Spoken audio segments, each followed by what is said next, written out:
Let's see how to enable track changes in Microsoft Word. So first off, we want to open Microsoft Word. And as you can see right here, we have our document ready.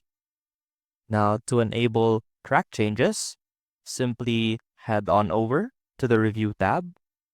Now right here, under Tracking, you can see the option to enable track changes. So simply click on that, and that will automatically set your document into reviewing mode. And once it's in reviewing mode, whenever you try to edit something, it won't edit it directly to the document. Instead, it will pose as suggestions. So let's go ahead and, for example, you want to delete this line.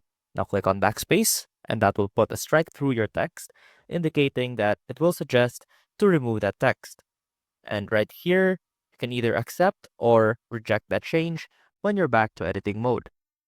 And that is how you enable track changes in Microsoft Word. I hope this helped, and I will see you soon.